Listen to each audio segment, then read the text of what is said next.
മാറ്റങ്ങളിലേക്കുള്ള ചുവടുവയ്പ്പാണ് my police station പദ്ധതി കൊണ്ട് ഉദ്ദേശിക്കുന്നത്. എൻ്റെ പോലീസ് സ്റ്റേഷൻ എന്ന ഫീലിംഗ് എല്ലാ പൗരന്മാർക്കും ഉണ്ടാകുക, അവർക്ക് പോലീസ് സ്റ്റേഷനോടൊരു അറ്റാച്ച്മെൻ്റ് ഉണ്ടാകുക, അതുപോലെ പോലീസുകാർക്കും എൻ്റെ പോലീസ് സ്റ്റേഷൻ എന്ന വികാരത്തോടു കൂടി പ്രവർത്തിക്കാനുള്ള അവസരം നൽകുക.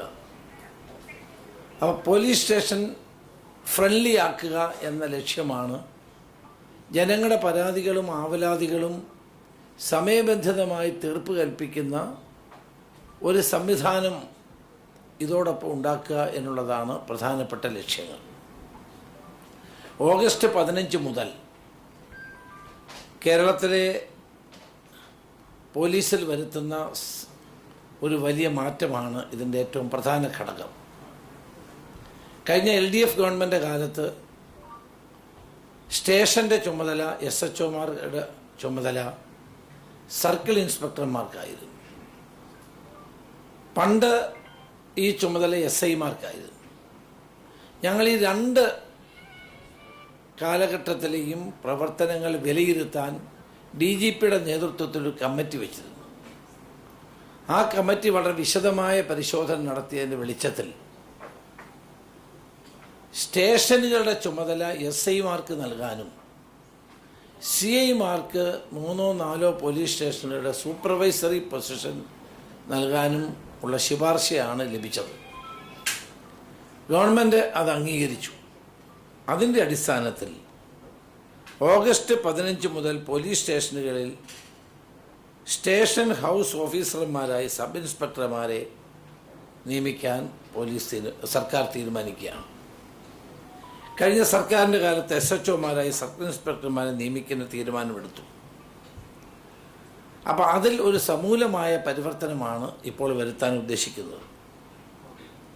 സബ് ഇൻസ്പെക്ടർമാരായി നേരിട്ട് ജോലിയിൽ പ്രവേശിക്കുന്ന യുവാക്കൾക്ക്, യുവതികൾക്ക് പുതിയ ചുമതലകളും ഉത്തരവാദിത്തങ്ങളും ലഭിക്കുന്നത് അവരുടെ കാര്യക്ഷമതയെയും തീരുമാനമെടുക്കാനുള്ള കഴിവിനെയും ശക്തമാക്കുമെന്നാണ് DGP നൽകിയ റിപ്പോർട്ടിൽ പറയുന്നത്. കേരളത്തിലെ 484 ലോ ആൻഡ് ഓർഡർ പോലീസ് സ്റ്റേഷനുകളുടെയും കാര്യക്ഷമമായ പ്രവർത്തനത്തിന് ജനങ്ങൾക്ക് പോലീസ് സ്റ്റേഷൻ തങ്ങളുടേത് കൂടിയാണ് എന്ന് ബോധ്യപ്പെടാനും ജനകീയ പോലീസിംഗ് എന്ന ആശയം കൂടുതൽ ദൃഢമാക്കാനും ഇത് ഉപകരിക്കും. കേരളത്തിലെ 419 പോലീസ് സ്റ്റേഷനുകളിലാണ് ഓഗസ്റ്റ് 15 മുതൽ SHOമാരായി സബ് ഇൻസ്പെക്ടർമാരെ നിയമിക്കുന്നത്. അതേസമയം വളരെയധികം പ്രാധാന്യമുള്ള 64 പോലീസ് സ്റ്റേഷനുകൾ SHOമാരായി സർക്കിൾ ഇൻസ്പെക്ടർമാർ തുടരും. ഉദാഹരണമായി തിരുവനന്തപുരം, കോഴിക്കോട്, എറണാകുളം തുടങ്ങിയ തിരക്കേറിയ നമ്മുടെ സിറ്റികളിൽ ഉൾപ്പെടെയാണ് ഈ 64 പോലീസ് സ്റ്റേഷൻ. മുല്ലപ്പെരിയാറിൻ്റെ നിർണായകവും തന്ത്രപരവുമായ പ്രാധാന്യം കൊടുത്ത് ആ സ്റ്റേഷൻ്റെ ചുമതല SHOയുടെ ചുമതല DYSPക്കായിരിക്കും. ഞാൻ നേരത്തെ ആഭ്യന്തരമന്ത്രിയായിരുന്ന കാലത്താണ് മുല്ലപ്പെരിയാർ പോലീസ് സ്റ്റേഷൻ രൂപീകരിച്ചത്. അന്നും DYSPക്കായിരുന്നു അതിൻ്റെ ചുമതല. ഇപ്പോഴത് തുടരും. ഇതിലേറ്റവും പ്രധാനപ്പെട്ട എടുത്തു പറയേണ്ടതുമായൊരു കാര്യം, കേരളത്തിലെ 63 പോലീസ് സ്റ്റേഷനുകളിൽ SHOമാരാകാൻ പോകുന്നത് വനിതാ സബ് ഇൻസ്പെക്ടർമാരായിരിക്കും. അപ്പോൾ 63 പോലീസ് സ്റ്റേഷനുകളുടെ ചുമതല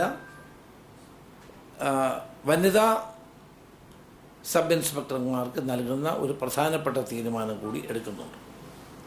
സബ് ഇൻസ്പെക്ടർമാരെ SHOമാരായി നിയമിക്കുമ്പോൾ അവർക്ക് മാർഗനിർദ്ദേശം നൽകാനും പ്രവർത്തനങ്ങൾ നിരീക്ഷിക്കാനും ഒരു ഓവറോൾ സൂപ്പർവിഷനുള്ള അധികാരം സർക്കിൾ ഇൻസ്പെക്ടർമാരുടെ കീഴിൽ 200 പോലീസ് സർക്കിളുകൾ രൂപീകരിക്കുകയാണ്. അവരായിരിക്കും